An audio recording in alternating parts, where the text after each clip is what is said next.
ஆனால் இங்கே பண்ணக்கூடியதான ஒரு ஜெபம் நாம் வாழ்க்கையில பண்ணக்கூடாத ஒரு ஜெபம். என்ன ஜெபம் அப்படின்னு கேட்டா, 1வது வசனம், எசேக்கியா ராஜா வியாதிப்பட்டிருக்கிறார். வியாதிப்பட்டிருக்கும் போது ஆண்டவர் ஏசாயா தீர்க்கதரிசியை அனுப்பி அவன் மரித்து போவான் என்று சொல்லுகிறார்.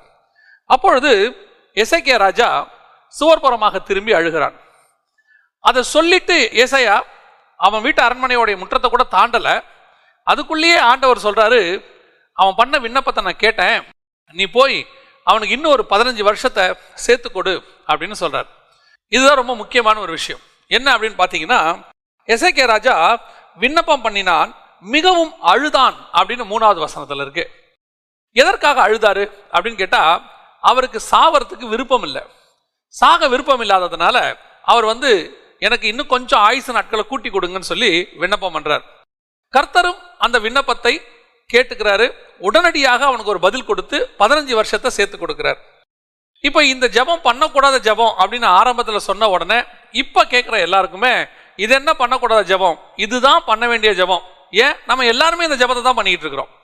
ஒரு மரண தருவாய் வரும்பொழுது அது நமக்கோ அல்லது நம்ம கூட இருக்கிறவர்களுக்கோ விரும்பப்பட்டவர்களுக்கோ நேசிக்கிறவர்களுக்கோ இப்படி ஒரு சந்தர்ப்பம் வரும்போது நம்ம என்ன விரும்புறோம் அப்படின்னா, அவங்க இன்னும் கொஞ்ச காலம் நம்ம கூட இருக்கணும், நாம இன்னும் கொஞ்ச நாள் இங்க இருக்கணும் அப்படின்னு சொல்லுவோம்.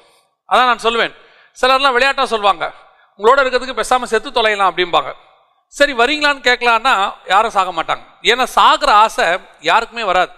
எல்லாருக்குமே எத்தனை வருஷம் கொடுத்தாலும் இன்னும் கொஞ்சம் இருக்கணும், இன்னும் கொஞ்ச நாள் உயிரோடு இருக்கணுங்கிற ஒரு ஆசை உண்டு.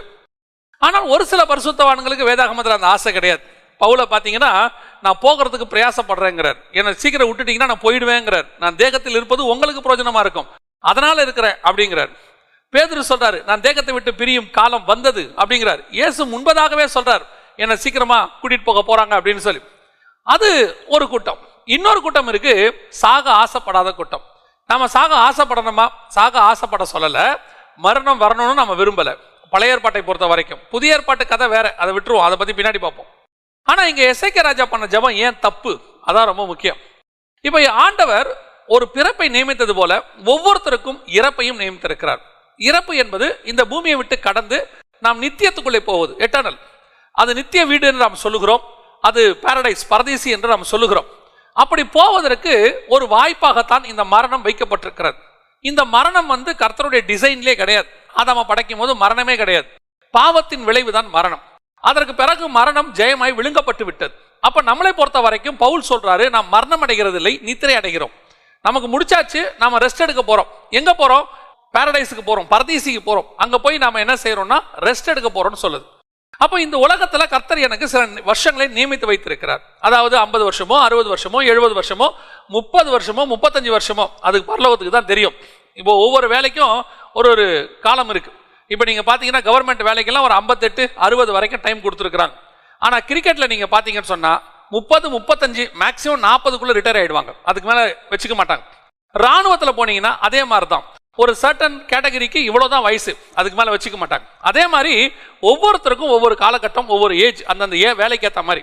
நமக்கு எப்படி அப்படின்னு கேட்டீங்கன்னா, நம்மள ஆண்டவர் எந்த நோக்கத்துக்காக இந்த பூமிக்கு அனுப்புனாரோ அந்த வேலையை நம்ம செஞ்சு முடிச்ச உடனே இந்த பூமியை விட்டு கடந்துருவோம்.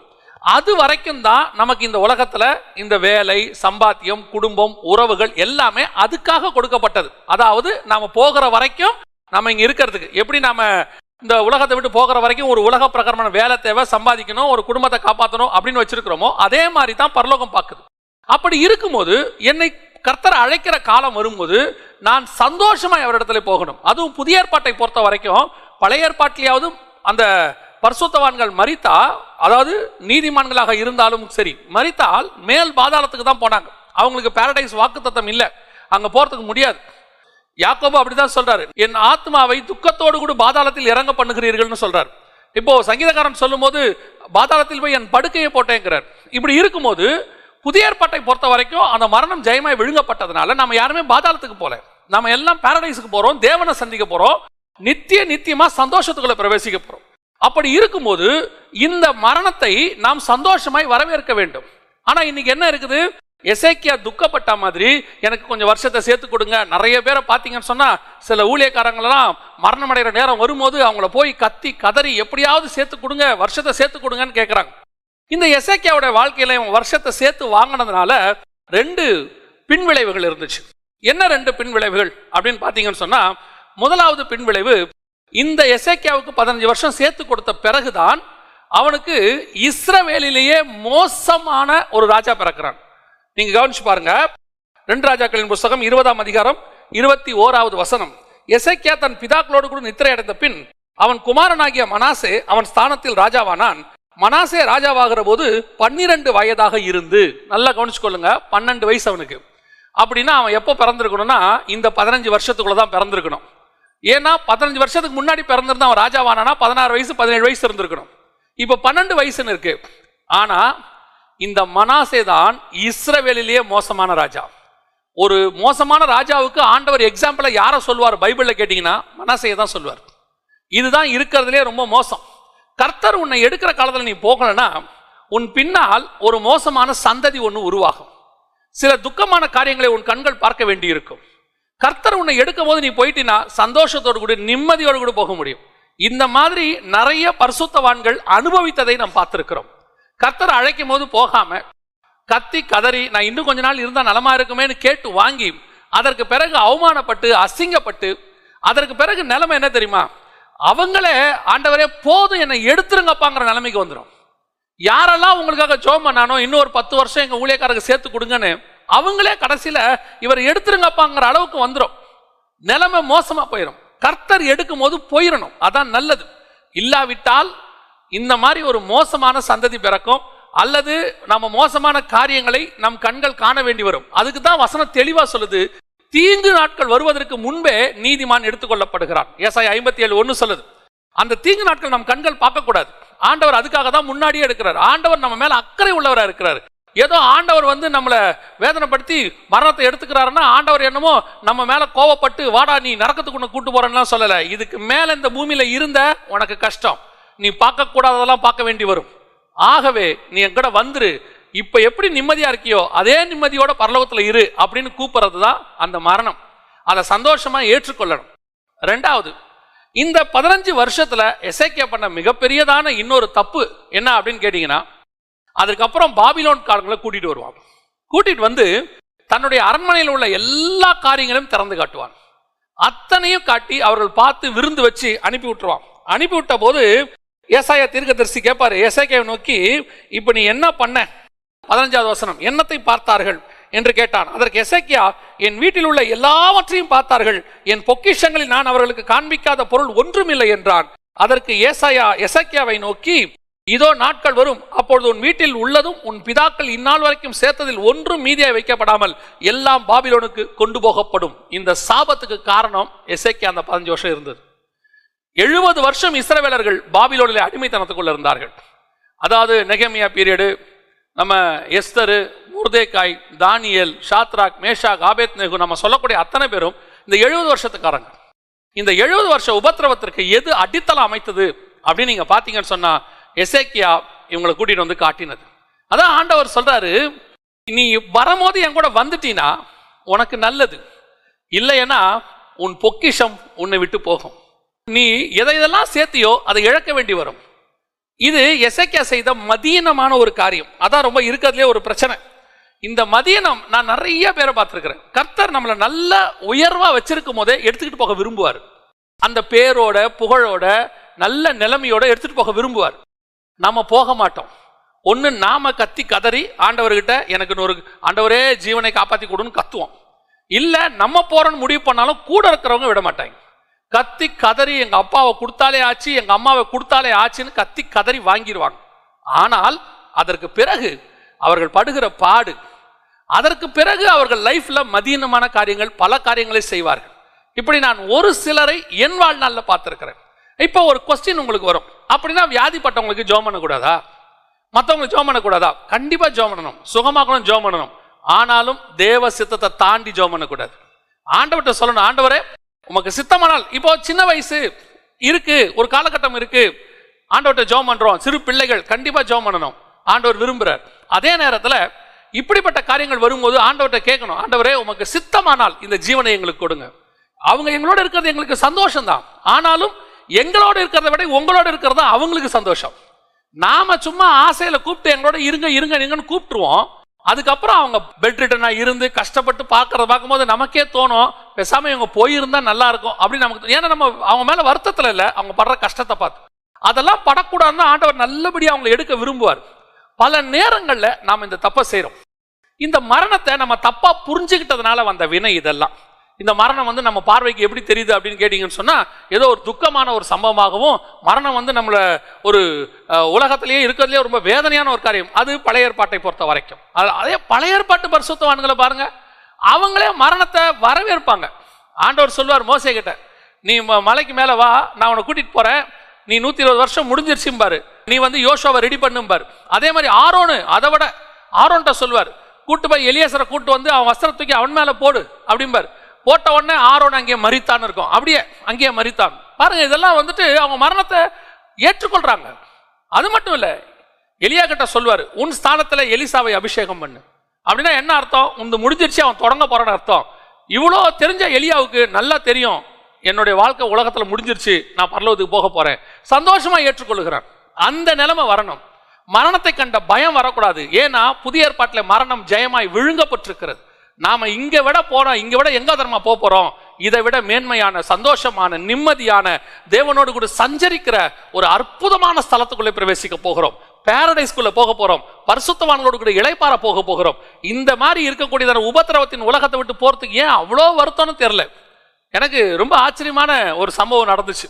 எங்கன்னு கேட்டீங்கன்னா, ஒரு சீன நண்பர் ஒருத்தருடைய மரணத்துல, ஒரு சைனீஸ் அவர் அவருடைய தகப்பனார் இறந்துட்டார். ஒரு 70-75 வயசு இருக்கும், இறந்துட்டார். ஸோ அவரை பார்க்கறதுக்கு அந்த ஃபியூனரலுக்காக நாங்கள் போகிறோம். யூஸ்வலாக நாம எப்படிப்பட்டவங்க? நாம மரணம்னாலே ஒரு துக்க வீடு, நம்மளை பொறுத்த வரைக்கும் அப்படிதானே. ஸோ நாங்கள் ஒரு துக்க முகத்தோடு கூட, ஏன்னா அந்த வீட்டுக்கு போகிறோமே துக்க முகம், மற்றபடி நம்ம நார்மலாக காஃபியெல்லாம் குடிச்சிட்டு தான் போனோம். அந்த வீட்டுக்கு போகிறோமே துக்க முகத்தோடு போகிறோம். ஸோ அங்கே போய் அந்த நண்பனோடு கூட துக்கத்தில் கலந்து கொள்ளலான்னு போகிறோம். அந்த வீட்டுக்கு போனால் அவன் எங்களை சிரிச்சுக்கிட்டே வரவேற்றார். வாங்க பிரதர், பிரைஸ் தி லார்ட், வாங்க வாங்க, அப்பாவை பாருங்க அப்படின்னு. அப்பாவை பாருங்கன்னா ஏதோ உட்காந்துருக்கிறவரை பார்க்க போகிற மாதிரி கூட்டிகிட்டு போகிறாங்க. பார்த்தா அந்த காஃபின் பாக்ஸில் வச்சிருக்கிறாங்க. சுற்றி பார்க்குறேன், எல்லாம் உட்காந்து சந்தோஷமாக பேசிக்கிட்டு இருக்கிறாங்க. ஒரு பக்கம் பார்க்குறோம், ஒரு பிரேக்ஃபாஸ்ட் மாதிரி ஒன்று போயிட்டு இருக்கு, எல்லாம் சாப்பிட்டுக்கிட்டு இருக்கிறாங்க, சந்தோஷமாக இருக்கிறாங்க. ஒருத்தர் கூட அங்கே அழுததாக பார்க்கவே முடியல. யாருமே அந்த துக்கத்தோட நம்ம இருக்கிற மாதிரி. எனக்கு ரொம்ப ஒரு மாதிரி ஆயிடுச்சு. அப்போ நான் அனுதாபங்கள் சொல்ல போகிறோம், கண்டோலன்ஸ் சொல்ல போகிறோம். அப்படி சொன்னோன்னே அவர் என்ன பார்த்து சொன்னார், ஏன் உங்கள் முகம் இவ்வளோ சோகமாக இருக்கு? இல்லை அப்பா இறந்து. கமான் பாஸ்டர், அப்பா ஆண்டவர்கிட்ட போயிருக்கிறாரு பாஸ்டர், நம்ம ஏன் பாஸ்டர் வருத்தப்படணும்? அவர் நம்ம கூட இருந்ததை விட அப்பா கிட்ட சந்தோஷமா, ஆண்டவர் கிட்ட சந்தோஷமா இருப்பாருன்னு அவர் சொல்லும் போது எனக்கு உண்மையிலேயே இதுதான் ஆவிக்குரிய வாழ்க்கையினுடைய மெச்சூரிட்டி. நம்ம என்ன சொல்லுவோம், ஒரு பையன் அழுவாம இருந்தானா கல்லு மனசு அவனுக்கு, அப்பா செத்து இருக்கிறாரு, அவன் அழுகுறானா பாருங்க, அவன் மனசு கல்லு மனசும்பா. அதுக்காகவே அழுறவன் கொஞ்சம் பேர் இருக்கிறான், அது வேற விஷயம். ஆனா இந்த நிலைமையில அவன் சந்தோஷமா சொல்றான், எங்க அப்பா பரலோகத்துக்கு போயிருக்கிறாரு. இந்த மரணம் நிச்சயமாய் சம்பவிக்க வேண்டியதான ஒரு விஷயம். அது கர்த்தர் நியமித்தது. நம்மை பொறுத்த வரைக்கும் மரணம் ஜெயமாய் விழுங்கப்பட்டு விட்டது. நாம சந்தோஷமா கர்த்தரை சந்திக்க போகிறோம். அப்படி இருக்கும்போது நாம ஏன் அதுக்காக துக்கப்படணும்? கர்த்தர் நியமிக்கிற நாளுக்கு முன்னாடி உங்களை என்ன யாரும் இங்கிருந்து எடுக்கவே முடியாது. ஒருத்தராலையும் இங்கிருந்து பரலோகத்துக்கு கூட்டிட்டு போக முடியாது. அதே நேரத்துல கர்த்தர் நியமிச்ச பிறகு அந்த நாள் அவர் டைமை ஃபிக்ஸ் பண்ணிட்டார்னா போறது தான் நல்லது. போராடி கீராடி வாங்கிறது நல்லதே கிடையாது. இந்த காலை வேளையில நம்ம சொல்லும் போது ஒரு சிலருக்குலாம் கொஞ்சம் காலையில பிரேயர்ல இவர் மரணத்தை பத்தி பேசுறாரு, இன்னும் நமக்கு மரணம் அபசகுனமாவே தெரியுது. மரணம் ஒரு துக்கமான இல்லைங்க. உண்மையிலேயே இந்த பூமியை கடந்து நான் நித்திய வீட்டுக்குள் பிரவேசிக்கிறேன். நான் இந்த பூமிக்கு வந்ததே அந்த நித்திய வீட்டுக்கு போய் நான் சந்தோஷமா இருக்கணுங்கிறதுக்காக மட்டும்தான். அதுக்காகத்தான் இந்த 50 வருஷம் 60 வருஷம் எனக்கு ஒரு பிராக்டிஸ் வச்சார் ஆண்டவர். அந்த எக்ஸாம்ல நான் பாஸ் பண்ணிட்டேன் அப்படிங்கிறது தான் மரணம். நான் அதை சக்சஸ் பண்ணிட்டேன், நான் இன்னும் சக்சஸ் பண்றதுக்கு டிலே ஆகிறது தான் என் வாழ்நாட்கள். என்னை நம்பி கொடுத்த வேலைகளை நான் முடிச்சிட்டேங்கிறது தான் மரணம். கர்த்தர் என்னை நம்பி கூட்டிட்டு போறாருங்கிறது ஒரு மரணம். அப்படி இருக்கும்போது நான் அந்த மரணங்கிற வேர்டு எனக்கு தப்பாப்படுது. இல்ல, அது என்னை பாஸ் பண்ண வச்சு என்னை மேலான இடத்திற்கு கொண்டு போகுது, ப்ரமோஷனுக்கு போகுது. அழிவுள்ளதான இது அழியாமையும், சாவுக்கு எதுவான இது சாவாமையும் தரித்துக் கொள்ளும். அதனாலதான் தெசலோனிக்கேயருக்கு எழுதும் போது பவுல் தெளிவா சொல்றாரு, பிரியமானவர்களே, மற்றவர்களை போல மரித்து போனவர்களை குறித்து, நித்திரை அடைந்தவர்களை குறித்து நீங்கள் துக்கமா இருக்க அறிவில்லாதிருக்க எனக்கு மனம் இல்லை. நீங்க துக்கமா இருக்கீங்கன்னா அறிவில்லாதவங்கன்னு சொல்றாரு. 1 தெசலோனிக்கேயர் 4ஆம் அதிகாரத்தை வாசிச்சு பாருங்க, 12-13 வசனங்களை. அவர் அப்படிதான் சொல்றாரு, துக்கமா இருக்கிறது ஒரு அறிவில்லாதத்தனம் அப்படின்னு எழுதுறாரு. நம்ம அப்படி நேரடியா சொன்னா நீங்களா கோச்சிப்பீங்க. உண்மை இதுதான். இன்னைக்கு நமக்கு ஆண்டவர் நியமித்ததான ஒரு மிக முக்கியமான காலகட்டம் நம்முடைய லைஃப். அது எத்தனை வருஷம் ஒருத்தருக்கு நியமித்தார்? இப்ப இயேசுவை யோசித்து பாருங்க, 33 வயசு தான். சரி, இயேசுக்கு தான் அவர் கடவுள் விட்டுருங்க. உங்களுக்கு தெரியுமா, இந்த உலகத்தையே 70% சக்சஸ் பண்ண அலெக்சாண்டருக்கு 33 வயசு தான். முடிச்சுட்டான், வேலை முடிஞ்சிருச்சு. எத்தனையோ ஆட்கள் உலகத்தை சாதிச்சவங்கலாம் சின்ன வயசுலேயே போய் சேர்ந்துட்டாங்க. அதனால அவங்களாம் வந்துட்டு புகழடையாம போயிட்டாங்களா? இல்லைங்க. கர்த்தர் நமக்கு நியமிச்ச வரைக்கும் நம்ம இருப்போம், உண்மையா இருப்போம், உத்தமமா இருப்போம், கர்த்தர் கொடுத்த வேலையை நல்லபடியா செய்வோம். அதுக்கு அடுத்து கர்த்தர் கூப்பிடும் போது சந்தோஷமா போவோம். நம்ம துக்கமா ஆகல. எப்படி பரம தகப்பனை பார்க்க போறோம், ஏன் நம்ம துக்கமா போனோம்? சந்தோஷமா தானே போனோம். இப்ப நம்ம ஜெபம் பண்ண போறோம், தேவ சமூகத்தில் ஆண்டவரை நோக்கி பார்க்க போகிறோம். ஆண்டவரே, எனக்கு நியமித்திருக்கிற நாளளவும் எனக்கு கொடுக்கப்பட்ட வேலையை நான் நல்லபடியா செஞ்சு முடிச்சுட்டு சந்தோஷமா அவன் சந்திக்க வரணும். ஆண்டவரே, ஜெபம் பண்ணுவோம். அந்த காலை வேளையில சர்வ வல்லமை உள்ள எங்கள் தகப்பனே, இந்த அருமையான காலை வேளைக்காக ஸ்தோத்திரம். நீர் எங்களுக்கு நியமித்தவைகளை ஆண்டவரே நாங்கள் சுதந்திரித்துக் கொள்ள நாங்கள் சந்தோஷமாய் வருகிறோம். எங்கள் கண்கள் காணாததும் எங்கள் காதுகள் கேட்காததும் எங்களுக்கு நியமித்து வைத்ததுமான அந்த மகா மேன்மையை சுதந்திரித்துக் கொள்ள நாங்கள் வருகிறோம். ஆண்டவரே, எங்களுக்கு நியமித்த நாளில் நாங்கள் அதை வந்து சுதந்திரித்துக் கொள்வோம். எங்களுடைய பார்வை, நோக்கம், எண்ணம் எல்லாம் அதன் மேலேயே இருக்கட்டும். ஆண்டவரே, பவுல் சொன்னது போல எனக்கு ஒன்று நியமிக்கப்பட்டிருக்கிறது, அதை நான் வாஞ்சையாய் தொடர்கிறேன். நாங்கள் ஒவ்வொருத்தரும் கீழானவைகள் அல்ல, மேலான அந்த ஆசீர்வாதத்தையே நோக்கி ஓடுகிறவர்களாக, அதை பெற்றுக்கொள்ள வாஞ்சை உள்ளவர்களாக, எப்போ நீர் அழைக்கிறீரோ அப்பொழுது உண்மை வந்து சந்தித்து அதை பெற்றுக்கொள்ள, அந்த பரிசுகளை பெற்றுக்கொள்ளுகிற ஒரு பிள்ளைகளாக, சந்தோஷத்தோடு வருகிறவர்களாக எங்களை மாற்றும். எசேக்கியா செய்தது போல ஆண்டவரே, நாங்கள் இன்னும் துக்கமாயிராதபடி தேவனாகிய கர்த்தர் உண்மையான மெய்யான சந்தோஷத்தினால் எங்களை நிரப்பும்படி நாங்கள் ஜெபிக்கிறோம். ஆசீர்வதியும், வழி நடத்தும். இயேசுவின் நாமத்தில் பிதாவே.